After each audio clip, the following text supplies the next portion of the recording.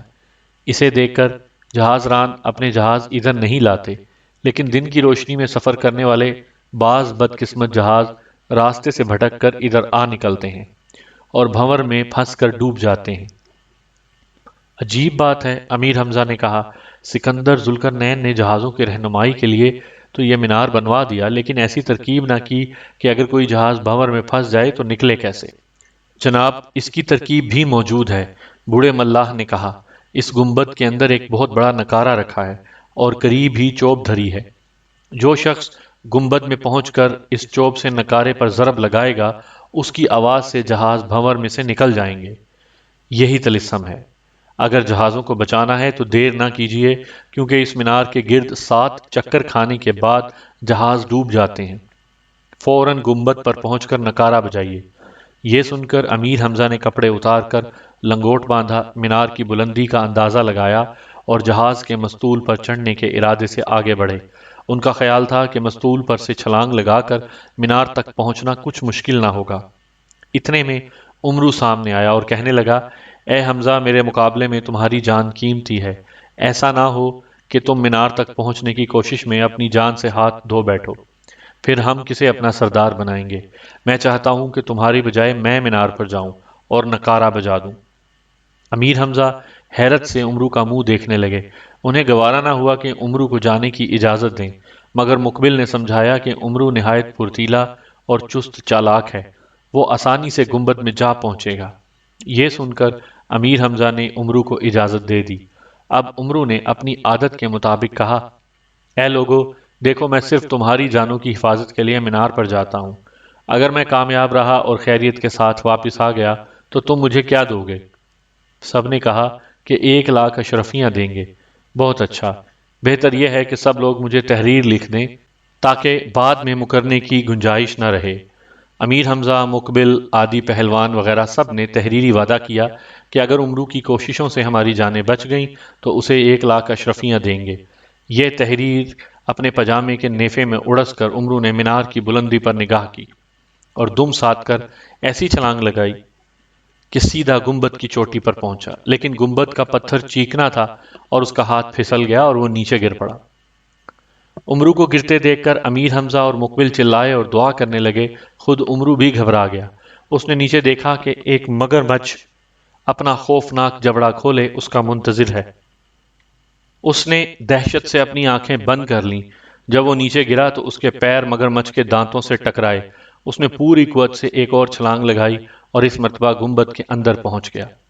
اس کی اس پھرتی اور تیزی پر جہاز کے ہر شخص کے منہ سے تعریف کا کلمہ بلند ہوا۔ گنبد کے اندر ایک نکارہ اور اسے بجانے والی چوب رکھی تھی۔ عمرو نے ایک ہاتھ سے چوب اٹھانے کی کوشش کی، مگر وہ اتنی بھاری تھی کہ کامیاب نہ ہوا۔ آخر اس نے دونوں ہاتھوں سے چوب اٹھائی اور نکارے پر دے ماری۔ چوب کا نکارے پر پڑنا تھا کہ ایک ہولناک آواز پیدا ہوئی۔ عمرو وہیں بے ہوش ہو کر گر پڑا۔ یہ آواز میلوں تک سنی گئی۔ سمندر کی تہ میں رہنے والے لاکھوں جانور اور مچھلیاں سطح پر آ گئے اور انہوں نے جہازوں کو بھنور سے نکال دیا۔ اس کے بعد جہاز تیزی سے روانہ ہوئے اور چند روز کے اندر اندر ایک خوبصورت جزیرے کے پاس پہنچ گئے۔ ملاحوں نے امیر حمزہ کو بتایا کہ اس جزیرے کو سرام زیب کہتے ہیں۔ اس سے پہلے کہ ہم سرام زیب پر جزیرے کے دلچسپ اور حیرت انگیز واقعات بیان کریں، آپ کو یہ بتانا چاہتے ہیں کہ سکندر ذوالقرنین کے بنائے ہوئے گنبد میں امرو عیار پر کیا گزری۔ جب امرو کو ہوش آیا تو اس نے اپنے آپ کو گنبد کے فرش پر پڑا پایا۔ نکارہ وہیں رکھا تھا اور وزنی چوب امرو کے سینے پر دھری تھی۔ امرو نے بڑی مشکل سے چوب کو سینے سے ہٹایا اور اٹھ کر گنبد سے باہر جھانکا۔ دور دور تک چاروں طرف سمندر ہی سمندر تھا۔ پانی میں بڑا جوش تھا اور اونچی اونچی لہریں اٹھ رہی تھیں۔ بعض اوقات یہ لہریں آتی اور مینار کی نچلی سطح سے اس زور سے ٹکراتی کہ سفید سفید جھاگ اڑ کر گنبد کی چوٹی تک پہنچتا اور مینار ہلنے لگتے۔ امرو نے امیر حمزہ کے جہازوں کو وہاں نہ پایا تو خوش ہوا کہ ان کی جان بچ گئی، لیکن اس کے دل میں یہ خوف بھی تھا کہ وہ خود اس گنبد سے کیوں کر زندہ سلامت نکلے گا۔ کسی جہاز کے ادھر آنے کا امکان ہی نہ تھا، اور آ بھی جائے تو وہ بھمر میں پھنس جائے گا۔ اگر امرو نکارے پر چوٹ مار دے تو جہاز تو بچ جائے گا، لیکن وہ پھر بھی گنبد ہی میں قید رہے گا۔ یہ سوچ کر عمری عیار بے اختیار رو پڑا اور دیر تک آنسو بہاتا رہا۔ کئی بار اس نے گنبد کو اچھی طرح دیکھا بھالا کہ شاید اس میں کوئی خفیہ راستہ ملے، مگر بے فائدہ۔ اب تو ایڑیاں رگڑ رگڑ کر بھوکا پیاسا مرنے کے سوا اور کوئی چارہ نہ تھا۔ دن ایک ایک کر کے گزرنے لگے۔ بھوک اور پیاس کے ہاتھوں امرو کی حالت بگڑتی چلی گئی۔ پہلے تو اٹھ کر گنبد کے اندر ہی چل پھر لیتا تھا، مگر کمزوری بڑھ جانے کے باعث ہر وقت گیلے فرش پر پڑا رہتا۔ کئی مرتبہ اس نے سمندری جھاگ سے اپنی پیاس بجھانے کی کوشش کی، مگر اس کا ذائقہ اتنا کڑوا اور کسیلا تھا کہ اس نے دوبارہ چکھنے کی جرت نہ کی۔ اس کا پیٹ سکڑ کر پیٹھ سے جا لگا اور جسم ہڈیوں کا ڈھانچہ بن گیا۔ ایک روز شام کے وقت جبکہ امرو اپنی موت کی آخری گھڑیاں گن رہا تھا کہ گنبد زور زور سے ہلنے لگا اور پھر اس کی ایک دیوار پھٹ گئی۔ اس میں سے روشنی کا ایک پیکر نمودار ہوا۔ یہ پیکر کسی انسان کا تھا۔ اسے دیکھ کر امرو کے دل میں حرکت تیز ہوئی۔ آنے والے نے کہا، اے امید کے لڑکے، تجھ پر سلام ہو۔ اب تو خوف کے مارے امرو کو گھگی بن گئی۔ دل میں کہنے لگا کہ آخری وقت آن پہنچا، یہ ضرور موت کا فرشتہ ہے جو روح قبض کرنے آیا ہے۔ آنے والے نے دوبارہ سلام کیا تو امرو نے جھلا کر جواب میں کہا، اگر آپ موت کے فرشتے ہیں اور میری جان لینے آئے ہیں تو جلدی سے اپنا کام کیجیے اور چلے جائیے۔ مجھ سے مذاق کرنے کا آپ کو کوئی حق نہیں۔ آنے والے نے ہلکا سا کہا لگایا اور کہنے لگا، اے امرو، آفرین ہے تیری ہمت پر۔ ارے بھائی، میں موت کا فرشتہ نہیں ہوں۔ یہ سن کر امرو نے غور سے آنے والے کی طرف نظر کی۔ کیا دیکھتا ہے کہ ایک بڑے میاں جن کی برف جیسی لمبی داڑھی ہے محبت کی نظروں سے اسے دیکھ رہے ہیں۔ بڑے میاں کے ہاتھ میں لکڑی کا ایک عصا تھا اور انہوں نے سر سے پیر تک سفید براق کپڑے پہن رکھے تھے۔ ان کے چہرے پر نور برس رہا تھا اور آنکھوں سے روب۔ امرو میں نہ جانے کہاں سے طاقت آ گئی کہ فوراً اٹھ کر ان بزرگ کے قدموں میں گر پڑا اور پوچھا، اے خدا کے بندے، تو کون ہے اور یہاں کس لیے آیا ہے؟ بزرگ نے امرو کو اٹھا کر گلے سے لگایا اور بولے، میرا نام خضر ہے، بھولے بھٹکے کو راستہ بتاتا ہوں اور اسی کام پر خدا نے مجھے مقرر کیا ہے۔ خدا کا شکر ادا کر کہ اس نے مجھے یہاں بھیجا تاکہ تجھے اس قید سے رہا کرواؤں۔ حضرت، قید سے تو میں بعد میں نکالیے گا، پہلے مجھے کچھ کھلائیے پلائیے، خدا جانتا ہے کہ 7 دن سے بھوکا پیاسا ہوں۔ امرو نے کہا۔ حضرت خضر ہنس پڑے۔ انہوں نے اپنی جیب سے میدے کا بنا ہوا ایک چھوٹا سا کلچا نکالا اور امرو کو دیتے ہوئے کہا، لے اسے کھا لے، پھر پینے کے لیے پانی بھی دوں گا۔ امرو نے منہ بنا کر کلچے کو دیکھا جو ایک نوالے سے زیادہ نہ تھا، اور حضرت خضر سے کہنے لگا، جناب ذرا مجھے دیکھیے اور اس کلچے کو ملاحظہ کیجیے، کہیں اس سے میرا پیٹ بھر سکتا ہے؟ ارے بے وقوف، اسے کھا تو صحیح، پھر خدا کی قدرت کا تماشا دیکھ۔ حضرت خضر نے کہا، جس کھانے کی نیت اپنے دل میں کرے گا اسی کا مزہ اس کلچے میں پائے گا۔ امرو نے کلچا توڑ توڑ کر کھانا شروع کیا اور واقعی جس قسم کے کھانے کا خیال دل میں کرتا اسی کھانے کا مزہ زبان پر پاتا۔ اس نے خوب پیٹ بھر کر کھایا، لیکن کلچا جوں کا توں رہا۔ اب تو امرو بڑا حیران ہوا۔ اس کے بعد حضرت خضر نے دوسری جیب سے چمڑے کا بنا ہوا ایک مشکیزہ نکالا۔ اس کی لمبائی مشکل سے 5-6 انچ ہوگی۔ اس میں پانی بھرا ہوا تھا۔ وہ امرو سے کہنے لگے، لے اس مشکیزے کو منہ سے لگا اور جتنا جی چاہے پانی پی، اس کا پانی کبھی ختم نہ ہوگا۔ امرو نے جی بھر کر پانی پیا اور پھر جو دیکھا تو مشکیزہ ویسے کا ویسا ہی تھا۔ دل میں سوچنے لگا کہ یہ کلچا اور مشکیزہ دونوں کام آنے والی چیزیں ہیں، کسی طرح حضرت خضر سے ہتھیار لینی چاہیے۔ یہ سوچ کر عاجزی سے کہنے لگا، حضرت آپ کا بہت بہت شکریہ کہ میری بھوک پیاس بجھائی، لیکن آج تو آپ کام آ گئے، کبھی دوبارہ مجھ پر ایسی ہی آفت آئی تب کیا کروں گا؟ حضرت خضر یہ سن کر ہنسے اور وہ دونوں چیزیں امرو کو دیتے ہوئے فرمایا، ہم نے یہ کلچا اور مشکیزہ تجھ کو عطا کیا، انہیں سنبھال کر رکھیو، گم نہ کیجیو، یہ تیرے بڑے کام آئیں گے، اور ہاں یہ نکارہ اور چوب بھی اٹھا لے۔ یہ چیزیں دراصل سلیمان علیہ السلام کی ہیں، جو سکندر ذوالقرنین نے خدا کے حکم سے اس گنبد میں رکھی تھیں، اب ان کی ضرورت نہیں۔ تو یہ نکارہ اور چوب لے جا کر حمزہ کو دے دیجیو۔ عمرو نے تعجب سے حضرت خضر کی جانب دیکھا اور بولا، حضرت اتنا وزنی نکارہ اور اتنی بھاری چوب میں تو کیا میرے باپ دادا بھی نہیں اٹھا سکتے، انہیں اٹھانے کے لیے عادی جیسا 1000 پہلوان چاہیے۔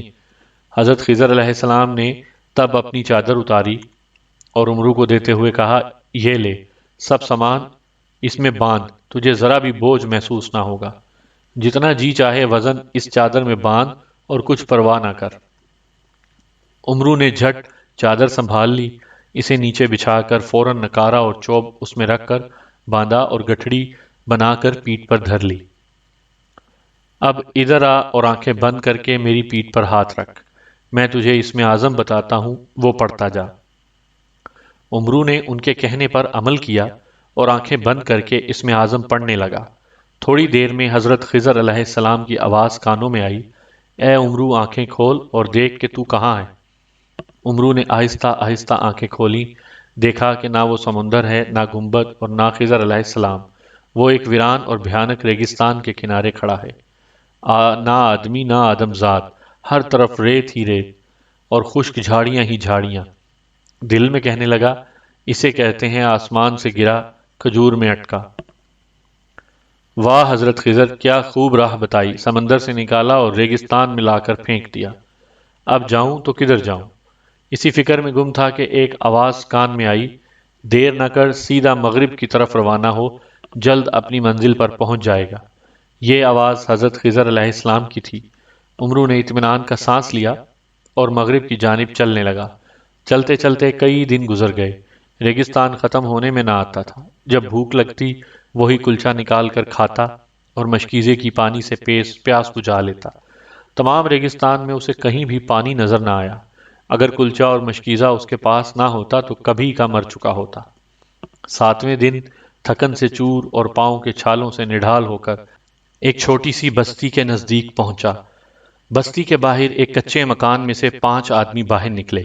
انہوں نے بڑا قیمتی لباس پہن رکھا تھا۔ ان میں سے 4 آدمی تو گھوڑوں پر سوار ہو کر چلے گئے اور 5واں پیدل رہ گیا۔ عمرو اس کے پاس پہنچا اور کہنے لگا، بھائی تم کون ہو اور کہاں رہتے ہو؟ تمہارے ساتھی گھوڑوں پر سوار ہو کر چلے گئے، لیکن تمہارا گھوڑا کہاں ہے؟ وہ شخص رو پڑا، پھر کہنے لگا، اے عمرو ہم 5 شہید ہیں، خدائے واحد پر یقین اور ایمان رکھتے ہیں، کافروں کے ساتھ جنگ میں شہید ہوئے۔ میرے 4 ساتھی جب شہید ہوئے تو اپنے اپنے گھوڑوں پر سوار تھے اور میں پیدل تھا۔ یہی وجہ ہے کہ ان کو اس زندگی میں بھی گھوڑے ملے ہیں اور میں پیدل ہوں۔ اگر تم مہربانی کر کے میرا ایک کام کر دو تو ممکن ہے خدا مجھے بھی گھوڑا عطا کر دے۔ یہ کہانی سن کر عمرو سخت پریشان ہوا اور دل میں کہنے لگا، ضرور یہ شخص شہید ہے، ورنہ اسے میرا نام کیسے معلوم ہوتا؟ آپ کام بتائیے، وعدہ کرتا ہوں کہ ضرور کروں گا۔ عمرو نے کہا، بھائی عمرو، یہاں سے 12 کوس پر ایک اور بستی ہے، میں وہیں رہتا تھا، فلاں محلے میں میرا گھر ہے، تم اس گھر میں بے دھڑک چلے جانا اور میرے عزیزوں سے کہنا کہ میں نے تمہیں بھیجا ہے۔ مکان کے صحن میں ایک درخت ہے، اس درخت کی جڑ کھودنا، وہاں سے تمہیں 2000 اشرفیاں ملیں گی۔ یہ اشرفیاں میں نے محنت مزدوری کر کے حاصل کی تھی اور انہیں احتیاط سے زمین میں گاڑ دیا تھا کہ ضرورت کے وقت کام آئیں، مگر اسی دوران میں کافروں سے لڑائی ہوئی اور میں شہید ہو گیا۔ ان اشرفیوں کا راز اب میرے سوا کسی کو معلوم نہیں۔ تم ان اشرفیوں کے 3 حصے کرنا، ایک حصہ میرے عزیزوں کو دینا، ایک حصہ خود رکھ لینا اور ایک حصے سے اچھا سا گھوڑا خرید کر کسی محتاج کو خدا کے نام پر دے دینا، اسی صورت میں مجھے گھوڑا مل سکے گا۔ عمرو نے وعدہ کیا اور دن رات چلتے چلتے اس بستی میں پہنچا، لوگوں سے پتہ کیا کہ شہید کا مکان کدھر ہے، پھر اس محلے میں گیا، درخت کی جڑ کھود کر اشرفیاں نکالی، ایک حصہ شہید کے رشتہ داروں کو دیا، دوسرا اپنے پاس رکھا اور تیسرے حصے سے نہایت خوبصورت گھوڑا خرید کر خدا کے نام پر ایک ایسے شخص کو دے دیا جس کی دونوں ٹانگیں بیکار ہو چکی تھیں۔ وہ بیچارہ گھسٹ گھسٹ کر چلتا تھا۔ اسی طرح کئی دن پھرتا رہا، آخر ایک دن اسی شہید کی زیارت ہوئی۔ وہ اسی طرح کے گھوڑے پر سوار تھا جیسا گھوڑا عمرو نے خرید کر محتاج کو دے دیا تھا۔ شہید کا چہرہ چودھویں کے چاند کی طرح چمکتا تھا۔ عمرو کو دیکھ کر وہ بہت خوش ہوا اور کہنے لگا، اے بھائی، تو نے مجھ پر بڑا احسان کیا، اب خوش ہو کہ تیری مصیبت کے دن بھی گزر گئے۔ امیر حمزہ اور ان کے تمام دوست خیریت سے جزیرہ سراندیپ پر اتر گئے ہیں۔ ان کا خیال ہے کہ تو مر چکا ہوگا، اس لیے وہ دن رات تیری موت کے غم میں روتے رہتے ہیں۔ جلد وہاں پہنچ اور ان کو تسلی دے۔ جزیرہ سراندیپ یہاں سے کتنی دور ہے؟ عمرو نے پوچھا۔ کوئی 2000 میل دور ہوگا، شہید نے جواب دیا۔ یہ سن کر عمرو رونے لگا اور کہا کہ اتنی دور میں کیوں کر جا سکوں گا، میرے پیروں میں تو پہلے ہی چلتے چلتے چھالے پڑ چکے ہیں۔ تب اس مرد شہید نے عمرو کو تسلی دی، گھوڑے کی پیٹھ سے ایک جال اور سبز رنگ کا ایک کمبل اتار کر اس کو دیا اور کہنے لگا، یہ 2 تحفے تجھے دیتا ہوں۔ اس جال میں یہ خوبی ہے کہ ہزاروں لاکھوں من بوجھ اٹھا لے گا، لیکن تجھے بالکل محسوس نہ ہوگا کہ تو نے اتنا بوجھ اٹھا رکھا ہے۔ یہ جال الیاس علیہ السلام کی زنبیل ہے۔ دوسری چیز یہ سبز کمبل ہے، اس میں یہ خاصیت ہے کہ جب تو اسے اوڑھ لے گا تو تجھے کوئی نہ دیکھ سکے گا اور تو سب کو دیکھ سکے گا۔ اب آنکھیں بند کر اور جب تک میں اجازت نہ دوں ہرگز نہ کھولیو۔ عمرو نے آنکھیں بند کیں، اسے یوں محسوس ہوا جیسے اس کا بدن ہلکا پھلکا ہو کر روئی کے گالے کی طرح ہوا میں اڑ رہا ہے۔ چند منٹ بعد آواز آئی، آنکھیں کھول۔ عمرو نے آنکھیں کھولیں تو اپنے آپ کو سر سبز اور حسین جنگل میں کھڑا پایا۔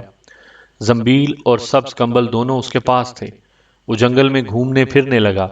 ناگہاں ایک شخص نظر آیا جو ایک چشمے کے پاس کھڑا پانی پی رہا تھا۔ عمرو نے اس سے پوچھا، اس جگہ کا کیا نام ہے؟ اسے جزیرہ سراندیپ کہتے ہیں، اس شخص نے جواب دیا۔ پھر عمرو کو غور سے دیکھ کر بولا، لیکن تم کہاں سے آئے ہو اور کون ہو؟ جلد بتاؤ ورنہ ابھی تلوار سے تمہاری گردن اڑا دوں گا۔ یہ کہتے ہی اس نے اپنی کمر سے بندھی ہوئی تلوار کھولی اور عمرو کی طرف لپکا۔